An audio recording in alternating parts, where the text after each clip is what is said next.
Welcome to this AK Freestyle Jam. You're about to see something that I couldn't be more excited to share with you. I'm right here with my brother from another mother, Mr. Alex Lucic, owner, founder of Black and Yellow Pavement, but pushing all of that aside, literally one of the most cool and incredible and inspiring humans that I have met in my entire life. Hey man, honestly, the feeling is 100% mutual. Like I was telling you earlier, you literally changed my life in more ways than I can ever thank you for. And I'm super grateful for that. I think it's all about impact, man, and that's what true friendships are built from, right? It's push-pull, man. So let's carve right into this. What makes me super, super excited is the fact that this dude's been able to build what he's built through the asphalt industry, man. It's really, really special. I think that anytime you get into like being in that entrepreneurial mindset where you're able to provide great service, you're able to solve people's problems, over deliver on the value, and really, build a relationship with a customer that's excited to do business with you, then you end up in spots where you can be sitting in a Lamborghini or sitting in a supercar. I don't care what fucking supercar, but like, you have to start somewhere. And to me, it's like the domino effect, man. It's like, if you sit still and you wait for magic to happen, Nothing's gonna happen. Nothing is gonna happen, right? Yeah. The challenge that people have, I think, is that people are expecting to have instant results. They expect it to be easy, right? Yeah. But it's supposed to be hard. Of course. It's supposed to be hard. You're not gonna build anything of value without you wanting to quit like every single day. 100%. You know what I mean? Like building this business, the Black and Yellow business. How many times do you want to quit? Bro, there's been like months at a time where I don't even sleep at night because I don't know if the guys are gonna show up tomorrow. I got 6 meetings booked to see clients. I might have to go seal coat. Like, it was hell. Yeah. But you get through that hell, it's easy. It's really hard until it becomes easy, but you gotta go through at least 5, 6, 7 years of the hard shit. I see this as like, so here's kind of like, if you think about the depth of what growth is, right? So growth is like, to me, when you're going up against something where the vibrations become so intense that you start to feel stress, that you start to feel what it's like to possibly fail, to be fucking scared of what it is that's in front of you. It's so daunting and overwhelming. You think you cannot do it. You think you can do it. And you get into these intense vibrations and you retract. And you're like, fuck it. Well, I'm not going to grow. I'm going to stay where I am. That's why most people quit, because it's too hard, right? Too hard. You get punched in the face and they're like, whoa, that's too much. Boom. Right? Whereas like if you get punched in the face and you want to succeed, like you just got to know the punches are coming. You got to know it's not stopping you no matter what. You know what I mean? Like for me, some guys will, not show up to work because they have a tummy ache or something or whatever. Like I was shot and stabbed and I was at the yard the next day. Like we got shit to do. You know what I mean? Get to work. Get to work, right? Everything else doesn't matter. It's gonna face the vibrations. So we're in a supercar right now, right? We're in this beautiful car that you have, that you've worked your ass off for, and it's the fruits of the trees that you've grown. But you went through those intense vibrations where we're in first gear. All right, this is when we're first building business. Yeah. We're in the first gear and we start hitting those intense vibrations, those RPMs, and we're like, this is getting fucking scary. Back off into a lower RPM. Yeah. Get back on the hamster wheel. And then we're like, we want to grow again. We want to grow again. Let's keep going. We rev up the engine. We go into those intense vibrations. We're like, oh, it's scary again. And we retract. Yeah. And then finally, when you surround yourself with people that are fucking unstoppable in their mindset, that have the culture and the drive, the dedication and the passion to drive against those intense vibrations with somebody like you who wants to get through it, or somebody like me who wants to get through it, you know what happens? It pops into second fucking gear.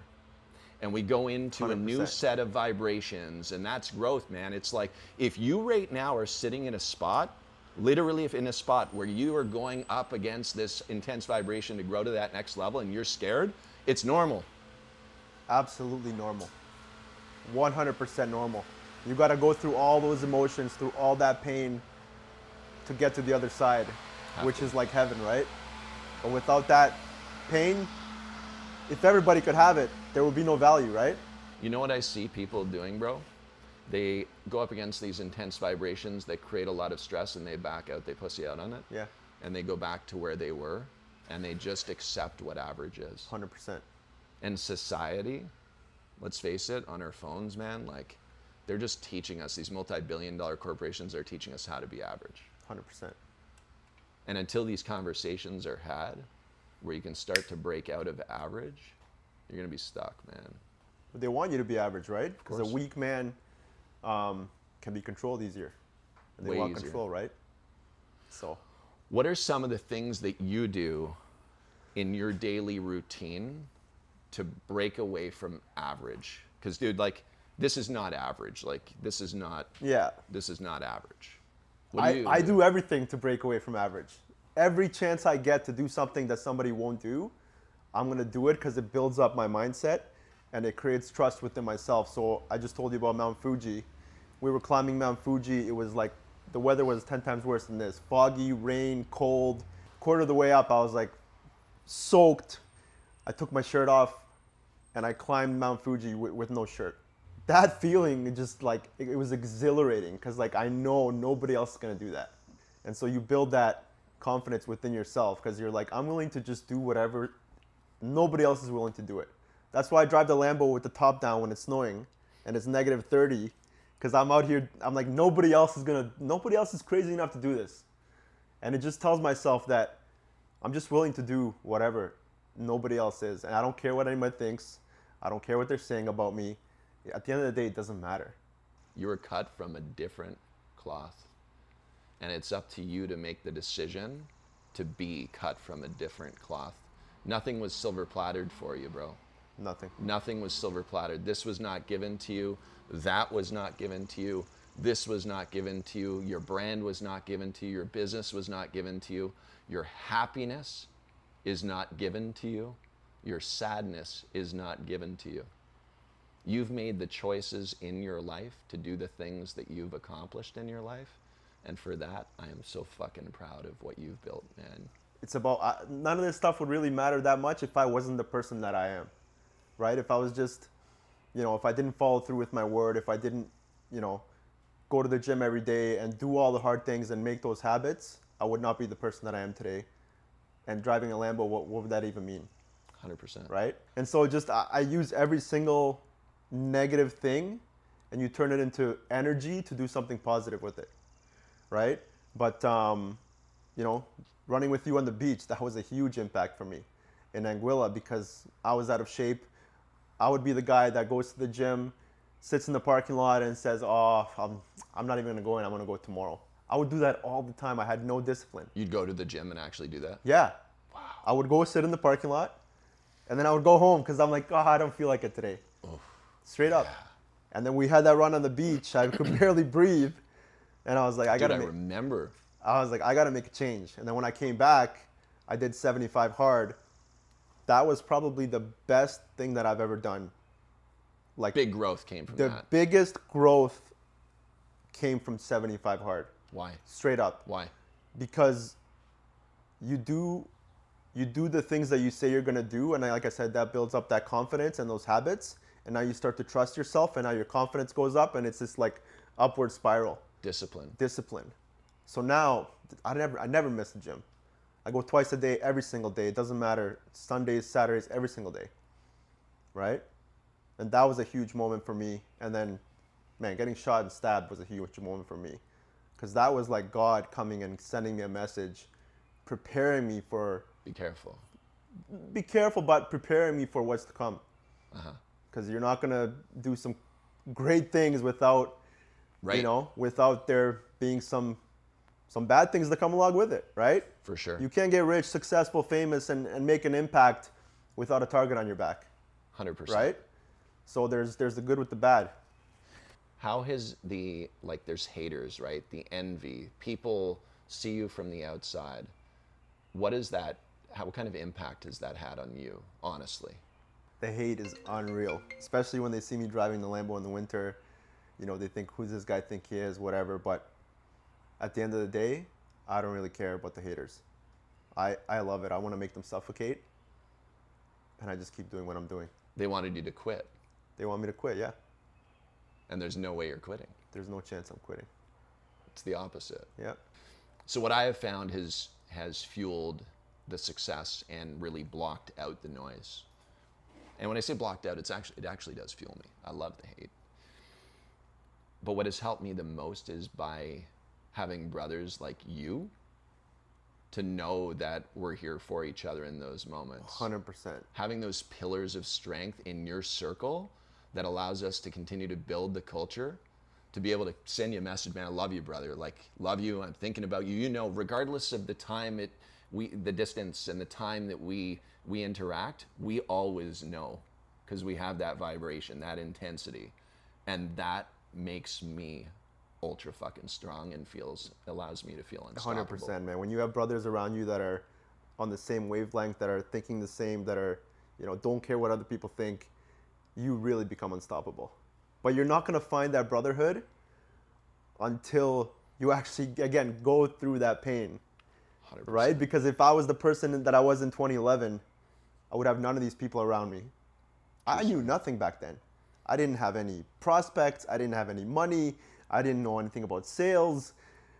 Bro, like, bottom of the bottom of the bottom. You're on your mother's couch, right? I was on my mother's couch, 100%. No money. No money. I asked my dad for the money to start the business. For the pickup truck. For the pickup truck and the equipment. And that was AK it unit. $5,000? I think it was like grand? $3,000. $3,000? No, for but the unit. Everything was like 14 grand. 14. Yeah. But here's the thing: most people will say, I don't have the money. You know, let me wait till I save up for it. But if you can see the vision, if you know you're gonna do it, you'll come up with the money. The money's not a problem, right? I knew I'm gonna make this happen. So what's the fastest way for me to get this money? I know I'm gonna pay him back because I'm not gonna quit. Hey, can you borrow me the money? Yeah, sure. Here, let's go. We'll start right away. Or I could have waited and probably never would have even started. Seriously, that's what happens to most people. Let me just wait till June when things slow down. Nothing's ever gonna slow down. There's never gonna be a right time. And that's what most successful people do. They see an opportunity and they take action right away on it.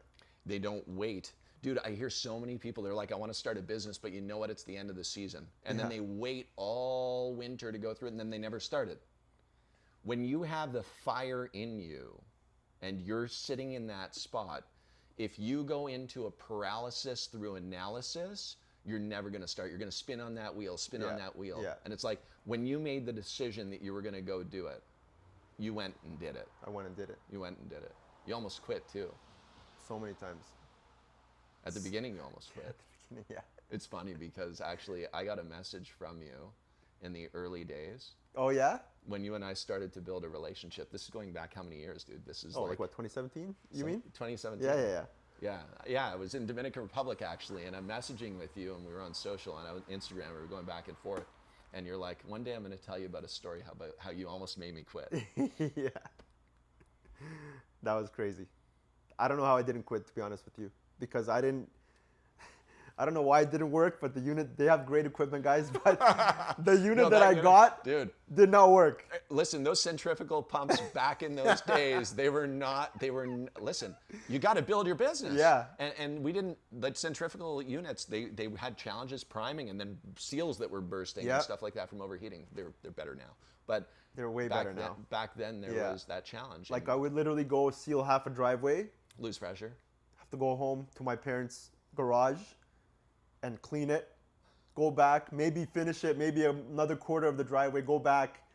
The only time it really worked when it was full, because they had that pressure pushing it down. Feed. When it gets to half, game over. You know what I taught him though through this hardship was that you're going to deal with pain and hardship as you're building a business, man. You're drinking from a fire hose. You're going to deal with shit. Yeah. But the good news is that you did not quit, and you carried on with building your business. There was a pivotal point where you changed your business name. You were originally Spring Pro Sealing.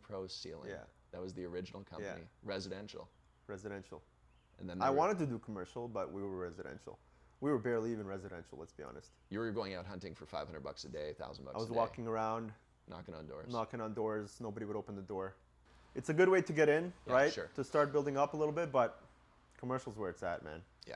Yeah, you go in, you hit the job, one day, done. Residential is like, go here, you go there, logistics, people aren't happy, they're nitpicking. It's a nightmare.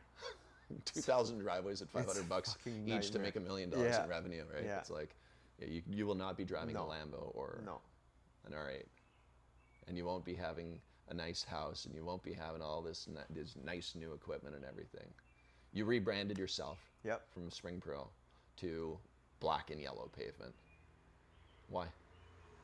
So it just kind of happened on accident, right? Because I bought the truck that I bought Yeah, it was black and yellow. was literally looked exactly the same as my trucks now. It was painted that way from whatever construction company it was, but it wasn't black. It looked like that, but it was a different name on it, right? Yeah.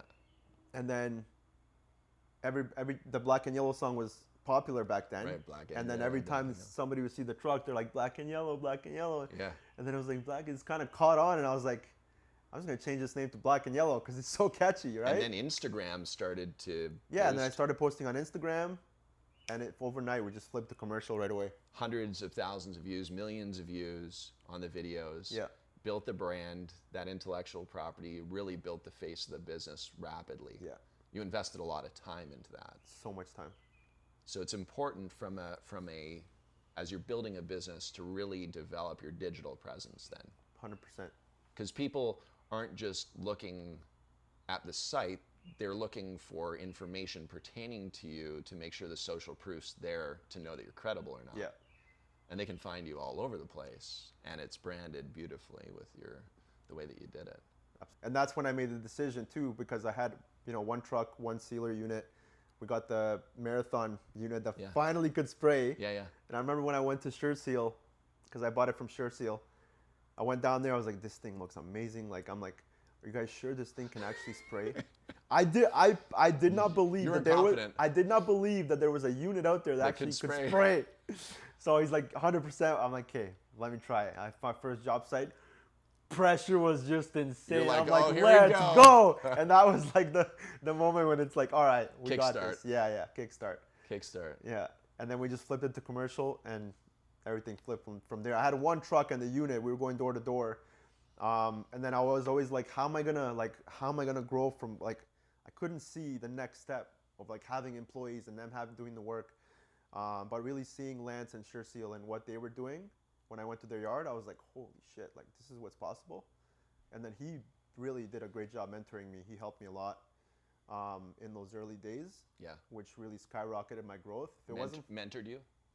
yeah, he mentored me. I was Yeah. with him all the time because Yeah. we were buying sealer from him. Yeah. So I would ask him questions. He would talk. Right. Talk. I would implement, Right. and kind of make it my own. But if it wasn't for that mentorship, or whatever you want to call it, I wouldn't have grown as fast as I would have liked to, for sure. Because how do you know, right? How long has it been since you've seal coated yourself? Like hands on a spray gun? Probably 2019. 2019? Yeah, What about a crack sealing machine? I haven't touched a piece of equipment.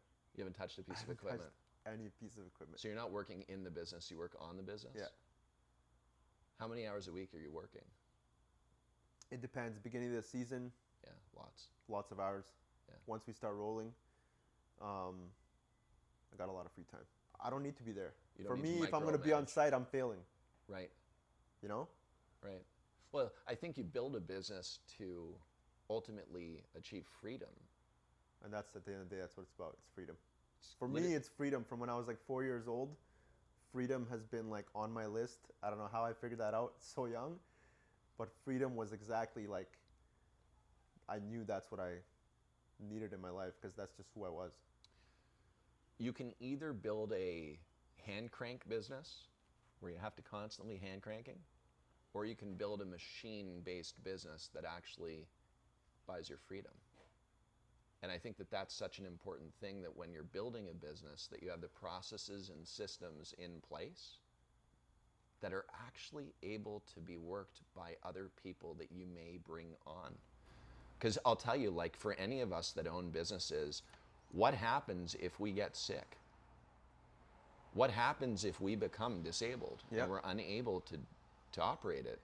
if the business relies on us, it means that we have a key man risk. And that key man risk is very, very dangerous for all the people in the business 100%. because if something happens to you, goodness for gracious, black and yellow could struggle. And so it's something to think about is what do I need to do to build my business as though something happened to me to protect the business and myself and my future. Yeah. Really, really important.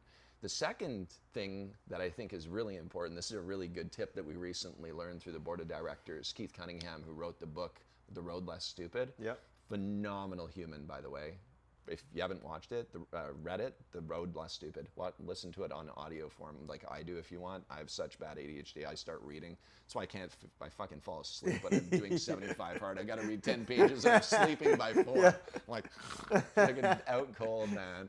But what we were taught was this, just in Austin, Texas, was this. If you were to start a new business, to compete against your existing business and put it out of business with the new business that you're building, what would that business look like?